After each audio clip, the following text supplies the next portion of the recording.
네, 기자 여러분 또 주말 잘 보내셨습니까? 요새 자주 뵙는 것 같습니다. 네, 저는 주말 좀 힘든 주말을 보냈습니다. 헌재 결정에 대한 입장을 밝히겠습니다.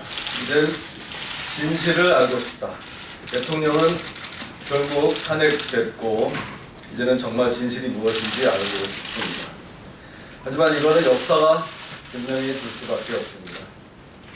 역사는 가만히 앉아서 저절로 이루어지는 것이 아닙니다. 깨어있는 자의 피와 땀으로 만들어 나갈 수밖에 없습니다. 혹시 그러면 헌재 결정에 불복하는 것이냐 이렇게 묻는다면 어제 피청구인께서 청와대를 나와 사저로 돌아가셨기 때문에 전 이미 승복을 한 겁니다. 그렇지만 우리가 헌재 결정에 모두가 다 동의를 하고 또 재판관들을 존경해야 하는 것은 아닙니다. 판례도 비판할 수 있는 겁니다. 이번 헌재 결정은 법리를 무시한 정치 판결입니다. 헌법을 지켜야 할 헌재가 오히려 헌법 질서를 무너뜨렸습니다. 법리도 제대로 따지지 않았고 사실 인정 굉장히 어설펐습니다. 편협한 재판관들의 시각만 드러났을 뿐입니다. 이래놓고 무조건 따르라고 하면 따를 수 있겠습니까? 오히려 헌재가 국론을 더 분열시켰고 애국 시민들을 흥분시켜 죽음으로까지 내몰았다. 저는 이렇게 봅니다. 다음의 사항을 요구합니다. 마녀 사냥은 이제 그만하면 됐습니다. 이젠 차라리 홀가분하게 과연 진실이 무엇인지 알고 싶습니다. 고영태 일당을 구속하라. 이 사건에 숨겨진 민낯이 보고 싶습니다. 그래야 진정 마음으로부터 승복이 가능할 것 같습니다. 민간인 박근혜에 대한 수사는 대선 이후로 연기하라.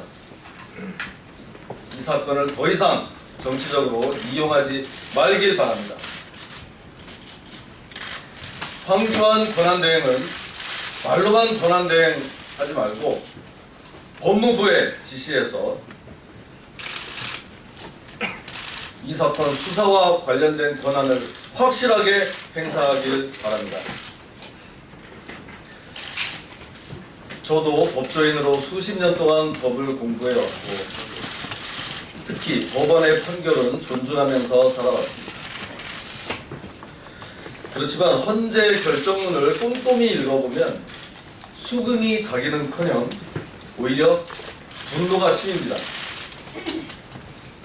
그 문제점은 너무나 많지만 일단 제가 헌재 결정문을 검토하고 대략 12가지로 분석을 해봤습니다.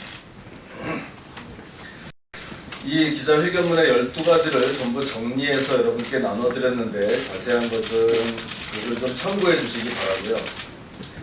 이 12가지를 다 자세하게 설명을 하려면 하루 해가 다 가도 모자랄 정도입니다. 오히려 89쪽짜리 결정문 중에 술술 넘어가고 제대로 머리가 끄덕여지는 부분이 몇 군데 되지가 않습니다.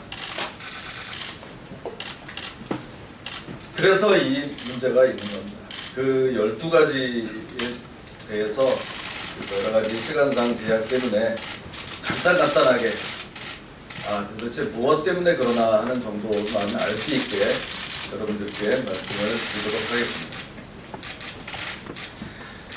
그렇게 많이 우리가 외쳤던 이 탄핵은 각하해야 된다.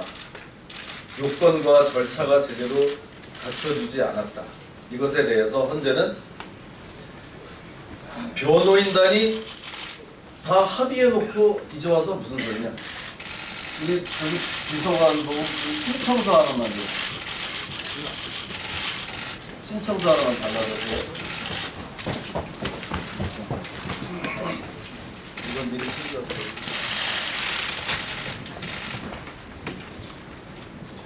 뭐 다 지난 걸 가지고 뭘 그러냐. 이미 다 그렇게 이제 주장 안 하기로 합의해놓고 뭘 그러냐. 이렇게 넘어갔습니다. 그 많은 각하 사유를.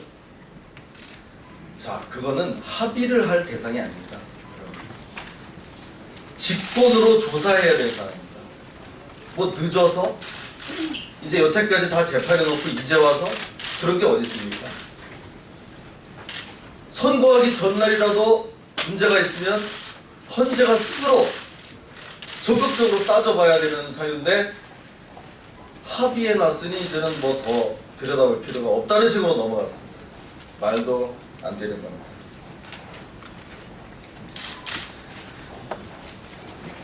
재판관 8명으로는 우리가 이 결정을 할 수가 없다고 주장했습니다.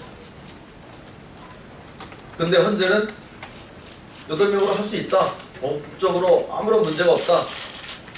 그리고 충원을 안 시켜주는데 그러면 뭐 심리를 하지 말란 말이냐? 이렇게 얘기를 했습니다. 이게 말이 될까요? 제가 아무리 들여다봐도 헌법재판소법에 8명으로 할 수 있는 것은 심리입니다. 심리. 결정을 할 수는 없는 겁니다.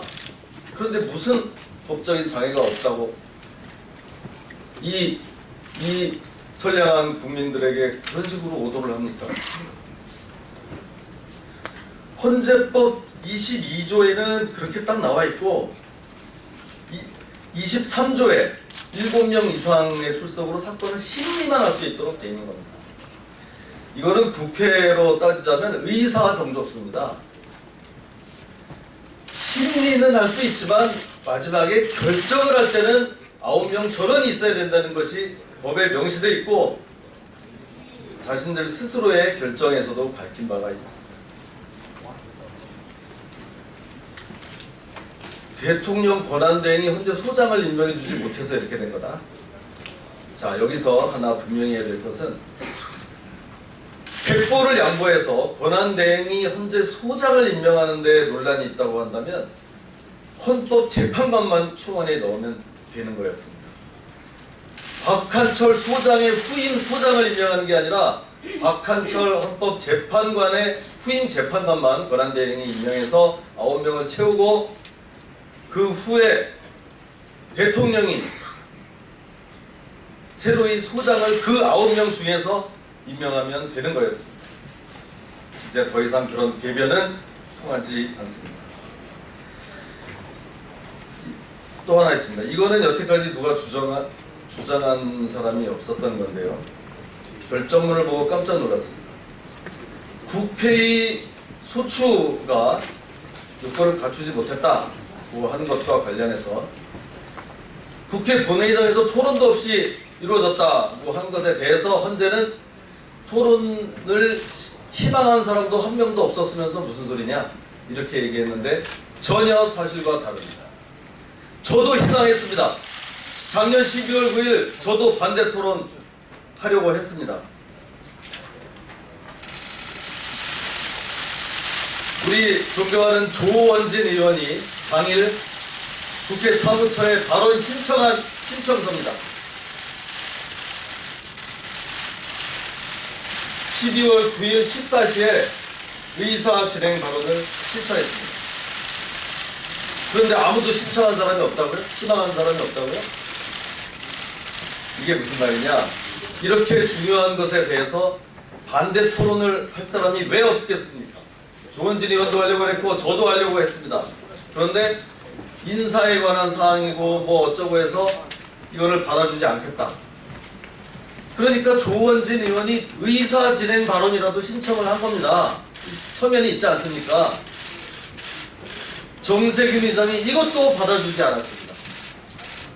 저는 조원진 의원 뒤에 신청을 하려고 하다가 이것조차도 받아들여지지 않아서 포기한 겁니다. 이거 하나만 봐도 이런데 아무도 희망자도 없었다? 이 헌재가 사실 인정하는 게 이런 식입니다. 이건 도대체 야당 주장을 그대로 가져다가 그냥 베낀 겁니까?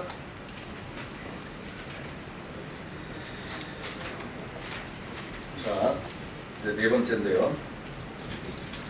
국회가 작년 12월에 대통령 탄핵 선출을 하고 의결을 하면서 내세운 제일 큰 사유가 뇌물죄였습니다.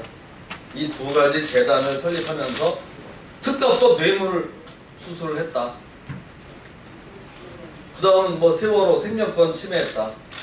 그런데 어떻게 됐습니까? 헌재에서 뇌물 받은 것도 없는 거로, 생명권 침해도 없는 거로, 맨 마지막에 있는 직권 남용 부분은 문제가 된다 해가지고 파면. 어떻습니까? 더 큰 사유에 대해서는 다 해당 사항이 없는 거로 되고, 직권 남용했다고 대통령을 파면한 겁니다. 이건 너무 과합니다. 그 다음에 이 피청구인이 도대체 고의를 가지고 했느냐? 저는 그렇지 않다고 봅니다. 피청구인은 계속해서 최순실이 그런 사익을 추구하려고 했다는 점을 몰랐다고 주장했습니다.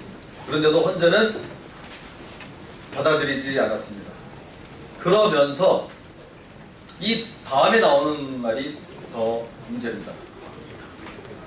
설사 몰랐다고 하더라도 문제가 있는 거다. 대통령으로서 특정 기업의 이득을 주려고 이렇게 했다는 것은 무조건 불법이다. 이렇게 본 겁니다. 여러분도 그렇게 생각하십니까? 대통령이 그러면 어떤 유망 중소기업에 대해서 그 기업을 좀 진흥시키기 위해서 또 다른 어떠한 이런 목적을 가지고 그 기업에 이득을 주려고 하면 그게 다 불법입니까?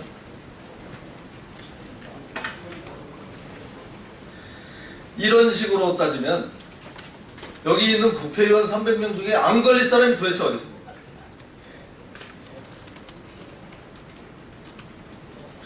고영태 일당의 실체에 대해서 헌재는 알고자 하는 마음이 전혀 없었습니다. 그런 일이 있다고 하더라도 아무런 영향이 없다고 판단을 했습니다. 과연 그럴까요?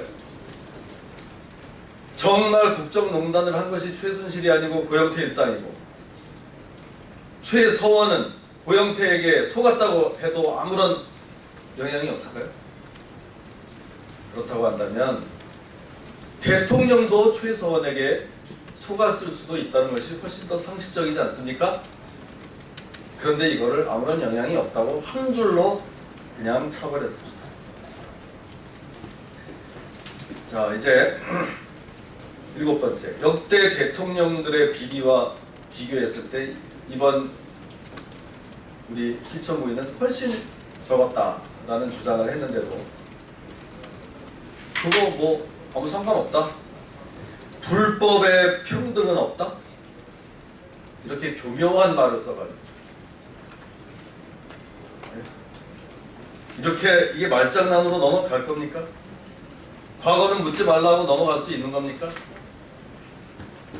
몇 천억, 1조 원을 넘게 비리를 저지른 역대 대통령들은 파면당한 사람 있습니까?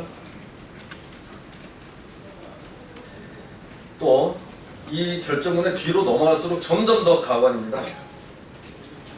피청구인이 최서원의 존재를 계속 은폐해왔다, 뭐 이렇게 또 밝혔는데, 그래서 헌법 수호 의지가 없다. 은폐한 적이 없습니다. 언론에 작년 10월 24일에 나오고 바로 10월 25일에 대국민 담화를 했습니다. 결정문에 보면 정윤회 사건 때도 한번 이렇게 문제가 있었는데 그걸 숨기다가 이번에 또다시 이렇게 됐으니 문제가 아주 큰 거다, 이런 취지로 나와 있는데 정윤회 사건은 실체가 없는 거였습니다. 현재는 무조건 언론에 나오고 야당에서 얘기하면 그 사실인 것처럼 인식을 하고 있는 겁니다. 자, 이거는 많은 분들이 또 지적을 해주셨는데, 특검과 검찰의 조사에 응하지 않은 것, 청와대 압수수색을 거부했기 때문에 헌법 수호 의지가 없다.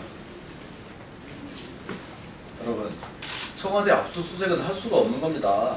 헌법 84조 현직 대통령을 형사 기소할 수도 없고 구속할 수도 없으니 강제 수사의 일종인 압수수색도 할 수 없는 겁니다. 법원에서도 판단을 받지 않았습니까? 그런데 다른 것도 아닌 헌법재판소 결정문에서 그 청와대 압수수색을 거부했다고 헌법수호의 의지가 없다?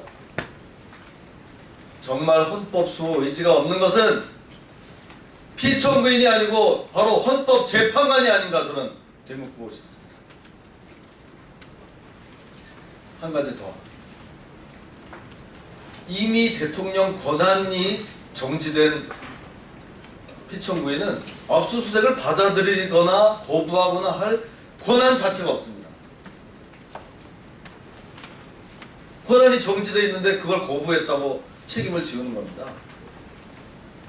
그 정도의 법리도 판단하지 못하는 헌재인지 말해드리고 싶습니다. 자, 8대0 결정이 나왔죠. 그러니까 승복하라. 이 8대0이라는 것 그 자체로 그렇게 민주적입니까? 이번 사안이 그렇게 8대0으로 될 만큼 그렇게 명백하고 간단한 사안입니까? 통진당 해산에서도 반대 의견이 한 명 나왔습니다. 태극기를 들고 그 추위에 거리에 나온 사람들의 등을 어루만져줄 헌법재판관은 과연 단 한 명도 없단 말입니까? 그리고 만약에 한두 명이라도 반대 의견이 있었는데 혹시라도 마지막에 다수의 의견에 동조했다고 한다면 이거는 헌법재판관의 양심과 소신을 팔아서 다수의 등 뒤에 숨으려고 하는 서사밖에는 안 된다. 심각한 우려를 표합니다. 저는 이 결정문의 보충 의견을 보고 또 한 번 놀랐습니다. 김희수 재판관, 이진성 재판관의 세월호 생명권에 관한 보충 의견이 있었습니다. 탄핵 사유도 되지 않는 것을 아주 집념을 가지고 끝까지 기재를 해놨습니다. 피청구인에 대한 아주 의도적인 흠집내기, 망신주기가 아닌가 이런 생각을 합니다. 자세히 들여다보면 이유도 납득하기 어렵습니다. 집무실이 아닌 관저에서 근무하는 것 자체를 불성실하다고 판단을 했는데 논리의 비약이 굉장히 심합니다. 마지막으로 안창호 재판관은 개헌론을 제시했는데 이것은 오히려 직권남용에 가깝습니다. 헌법재판소는 헌법재판을 하는 곳이지 개헌을 하는 곳이 아닙니다. 개인적인 소신을 가질 수도 있겠지만 이런 중대한 대통령 탄핵 선고에서 결정문에 이렇게까지 밝힐 이유는 없습니다. 이번 사태의 근본적 원인이 제왕적 대통령제라고 했으나 동의하기 어렵습니다. 대통령의 힘이 그렇게 셌다면 헌법재판을 받고 파면까지 당하겠습니까? 오히려 국회의 힘이 더욱 세였기 때문에 이런 사태가 초래됐다고 보는 것이 자연스럽지 않습니까? 자신의 개인적 소신을 국민들에게 교육하려고 했다면 난센스입니다. 헌법재판관에게 교육을 받아야 할 국민은 아무도 없습니다. 정작 제대로 말해야 할 곳에서는 말을 아끼고 정당 대표의 연설문에나 나올 법한 말을 헌재 결정문에서 보고 있자니 심한 모욕감을 들었습니다. 이상 마치겠습니다.